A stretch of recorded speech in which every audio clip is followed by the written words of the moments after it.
Welcome to Peace and Plenty Farms, where you just never know what you're going to be doing. You can lay the best plans and they can get changed. So today is boiling down to, speaking of boiling, it's about 97 already this morning. I don't think it's 8 o'clock yet. I'm kidding. It's going to be really hot today. It's going to be 97 for the high. The heat index is going to be 100 and something, 105 probably by the time we get done. And I'm just maintaining. When it's this hot and this irritable and you're this old, what you do around the farm is you just maintain. You just make sure everybody's fed, make sure they've got water and that type of thing. But what we've got going on is I've got Moonpie, and he is a billy goat, intact billy goat. He's up here inside this garden somewhere. You can see the canopy that's over this garden to keep the hawks and things like that out, and it's got electric fence, and it's got the L-shaped wire at the bottom of it to keep them from digging out, and it's got the barbed wire. So that thing is built really solid. That's my upper garden right there. And he's in there right now, but he's not happy. He's a little lonely. So today we're going to go over and get Sophie. She's a young female that we'll put with him, and maybe Hannah. She's a little older. We'll be getting her in a few days, but we'll put them together up there. But the Marans and the goats seem to get along very well. So I've got black Maran, copper, I've got black Marans, and I've got copper black Marans. I guess copper Marans, black Marans. So inside this little coop here, which is our incubator hatcher broody coop, are the rooster and the hen that I hatched this winter. So I'm wanting to get them over to Moonpie's little upper garden section. And while we're passing it, I'm going to get this red truck moved out of the way. I actually backed into it and scratched my truck by running into it. So we're going to get this up to the junk pile. It just needs a transmission seal, but I just don't have the time. We're going to have to get it out of the way. So what I've done so far this morning is I cleared out a path into the lower garden right here. This gate here, I had to clear it out of the way. You can see the black soldier fly box. It was sitting right here, so I moved it over out of the way. I'm gonna set it up right there, and I moved the copper Maran's little place to get out of the rain, some feed. I moved it right there. They had spoiled the area over there where it was. I need to dig that up and clean it out a little bit.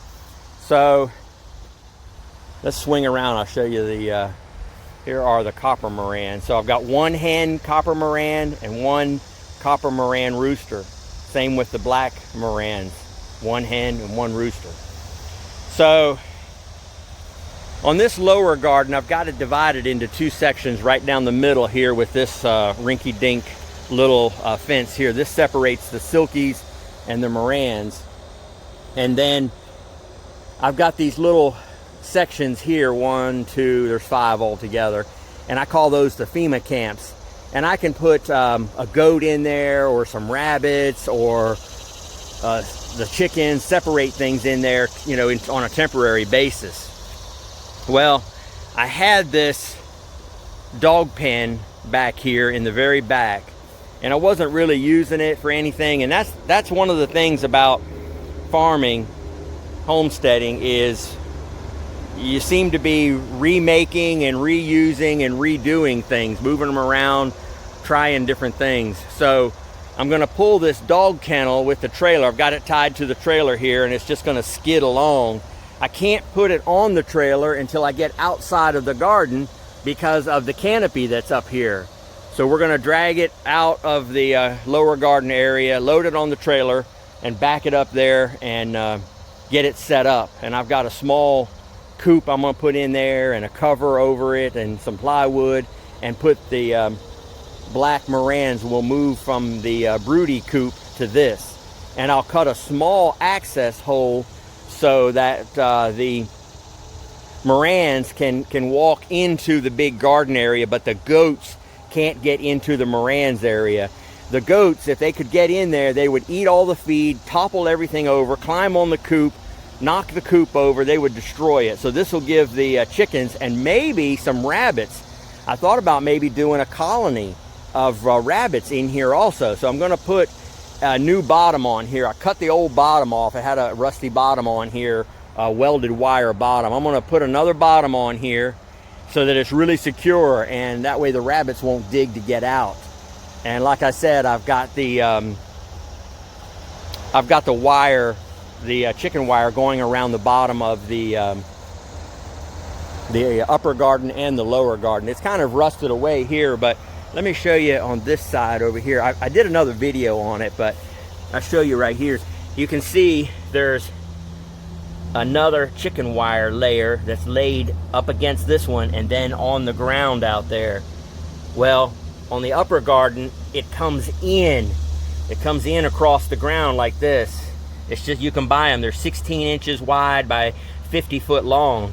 And I just lay it in there and staple it down with the garden yard staples.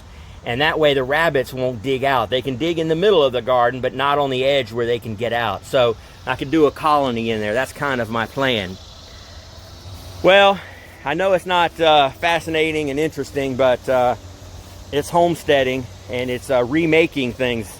I guess we'll call this the remaking, reshuffling, reorganizing, whatever's necessary on the homestead to keep it going.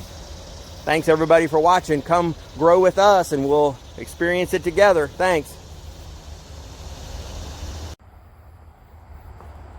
Okay, it's about 11 o'clock and hot. I mean, it is hot. You can't even breathe out here.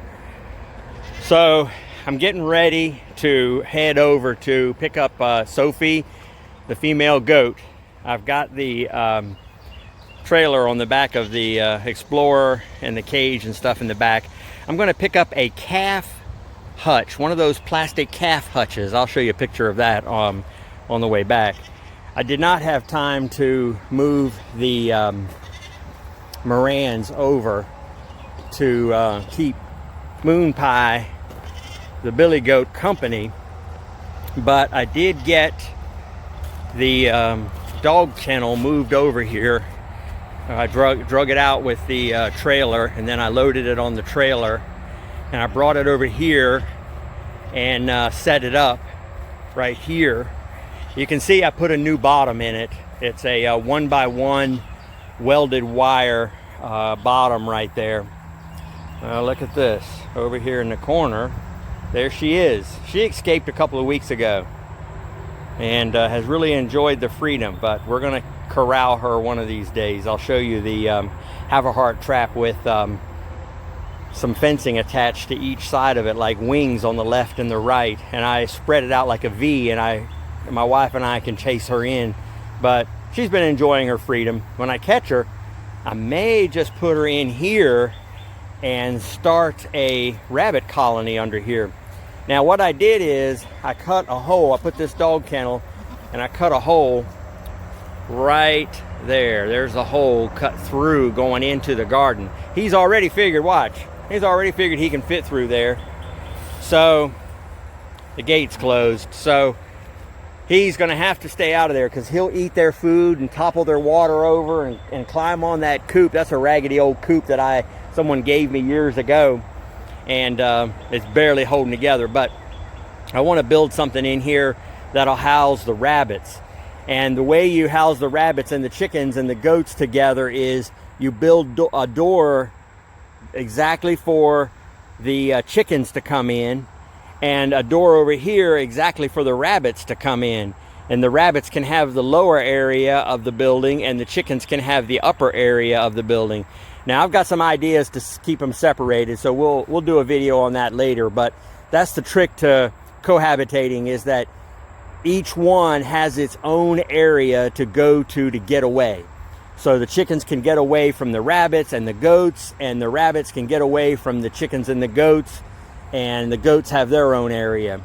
So that's what we're going to do there, but that's going to be another day. I'm going to have to, you know, run the electric fence back around. I'm going to put a cover over the top of this, camouflaged cover over the top of it.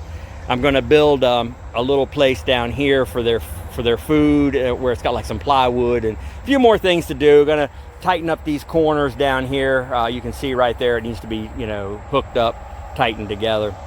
So it's just a quick thing today. Like I said earlier, it's really hot, and you're just really supposed to maintain around the farm when it's this hot. But these are things I'm glad to get done. Get this this area, this upper garden area, so that the goats can fertilize it and keep it trimmed down, and we'll get the rabbit colony and the chickens all cohabiting together over here. Maybe we'll even build a black soldier fly box for this area, so that they can have the black soldier flies also. Pardon the mess, but it's hot. You just can't clean up everything. You just gotta maintain right now, this time of year. Appreciate everybody watching. Let's go pick up Sophie. Okay, we made it back with Sophie, and she seems to be doing well in here with Moonpie. Sophie and Moonpie sitting in a tree. First comes Kissing. Okay, so I think this is my upper garden, so I'm going to let them eat this up. Now, she has gone straight to grazing. Moonpie is very hesitant about the grazing. He would rather eat the trees, but there aren't any trees up here, so hopefully he'll stay off the fence. I may have to do some trimming because there are a couple of branches leaning down into the garden area here. So this will be their home until next spring when we do a garden. I wanted to show you this. I mentioned it in the last video, the access into the chicken area, and you saw Moonpie climbing through. There's a hole right here for the chickens, a little square hole I've got cut in the fence.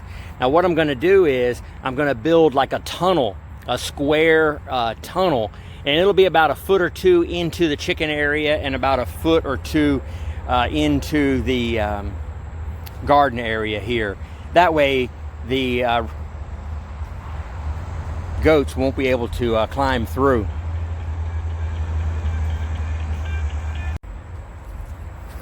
Sorry about the interruption. Business call came in. Moonpie wants to eat me. I'm sweating, and he wants the salt. But what I was saying is a square tunnel right there for the chickens. Then over here, right next to it, I want to put a round pipe. I'm gonna cut a hole and put a round pipe in right in here, and it can be fairly small. I don't know if it'll be probably 5 inches, 6-inch pipe right here, and that will go into an area that will be underneath of the chicken coop, and that'll be where the rabbit pellets and the rabbit water will be, and the rabbits can have that as an escape, and then the chickens will have this little tunnel area right here as an escape from the monster goats that are here. So now this area over here underneath of the trees in this back corner is where I put this calf hutch. It's just a plastic, boy, I tell you, $340–50 doesn't get you much right there. But if I had built something out of wood, it would have been really heavy and very stationary. And with this, I can pull it around.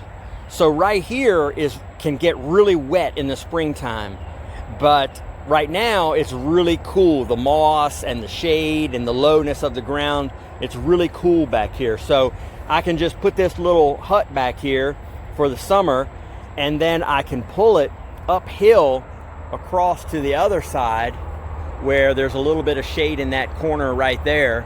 Or in the winter time, I can just drag it around the garden and let them fertilize the garden, and they can stay warm in it in the winter time.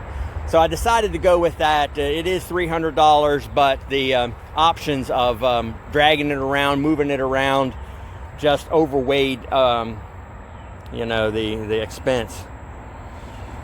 So I'm glad I got it. Thank you for watching. We'll see what happens with the rest of today. I'm gonna get some lunch and take a little break. Thanks for watching.